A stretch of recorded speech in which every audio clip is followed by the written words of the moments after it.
All right, and just for mic check, can I get your name, spelling, and then you're the homeowner, right? Sure. Okay. Yeah, the name's Cameron Kelly, Camron Kelley. I am the homeowner.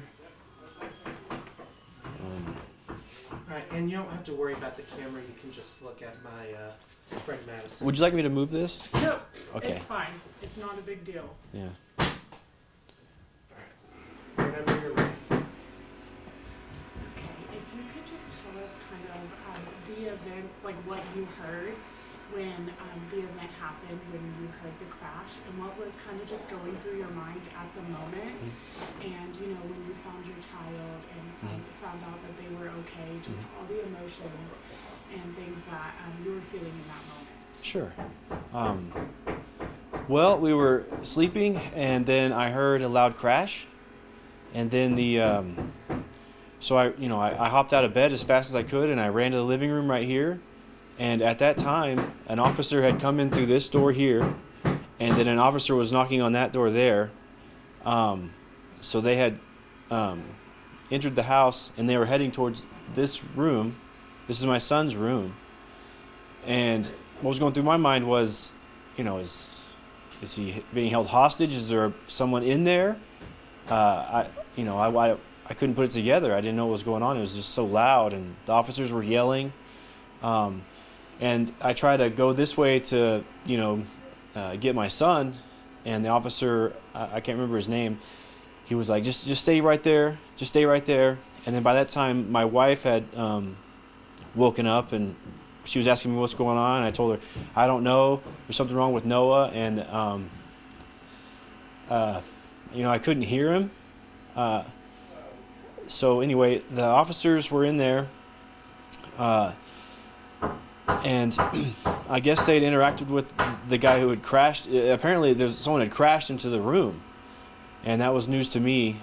So I waited for them to come back out, and the officer Reyes, he had hopped through either through the back or through this area here, and he had dug my son out of the rubble, and that was the sweetest thing, just seeing my son. And he was, he wasn't crying really, he was just sort of himself, just like woke up, what's going on? And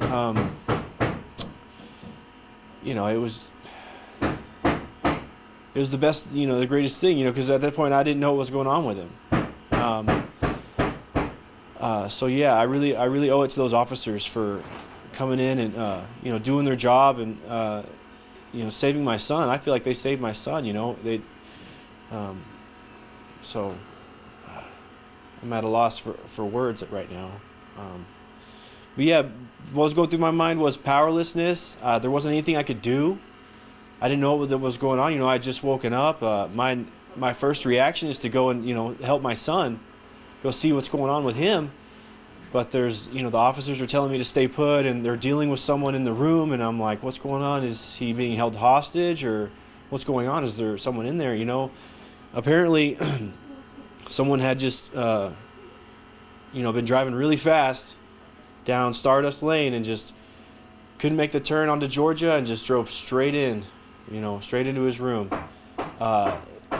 Fortunately he hit the window, and it just ramped the car up, and it smashed everything. It obliterated everything, and Noah came tumbling out of his crib, got covered in debris, and then by some miracle he was fine. Essentially, banged up and bruised and scared, but alive, and that's what matters to me. So I mean, it's a tragedy, what's happened, what's transpired. Apparently, this man he decided to draw a weapon on the officers, and that's never a good idea. Honestly, a loss of life is never good. I pray for his soul. I didn't, no one ever expects anything like this to happen to him. It's like, we all have a fire escape plan. We have a tornado plan, but you don't really plan for someone smashing into your house and, interacting, with the officers, like that. But yeah, anyway, so I get my boy, Officer Reyes hands him to me. He tells me that it's probably best that I stand outside for a while to make sure that the car is not emitting fumes or going to catch on fire. And then by that time, we had wrangled our dogs up and took them to our neighbors. And then my wife took Noah to the hospital. She rode with the paramedics to the hospital. And then I hung out here, signed some paperwork, gave a statement. And then I met them at the hospital. And by about 7 a.m., he was cleared to go home. So she went to her parents, and that's where they are now. Well, actually, they're at the doctor right now getting a second checkup to make sure everything's okay. And yeah, I just feel so blessed. I feel so grateful that he's fine. Because, and when you're in that situation, the worst comes to mind. I couldn't hear him crying. I just knew something had happened to him. And to just see him just pulled out of the wreckage, just covered in insulation and dust, but he's his happy, jovial self. It was remarkable. I don't know, and we happen to know the officer from our church, so I feel like that was a God thing. Just he had no idea we lived here. It just happened, and he pulled him out of the rubble, and I thank him for that. And all the officers that responded and were there, to handle the situation, because if they hadn't have been, I don't know what could happen with this man. I mean, he sounded like he was dangerous. So yeah, I'm really grateful for the APD for doing that for us. I don't really know what else to say. If you have any questions, that might help. How has your community, as far as your friends and family, their support, how has that helped you so far? Oh wow. We are truly blessed. We have a large community to help us. Our community is great. My neighbor watched our dogs. Right off the bat, I mean, our parents were all ready to get here. The police had actually blocked off Georgia, so no one could come in through Georgia. So they kind of just had to wait and meet us at the hospital. I mean, the first thing, I managed to fall asleep for a couple hours after I straightened up in here and taped this off.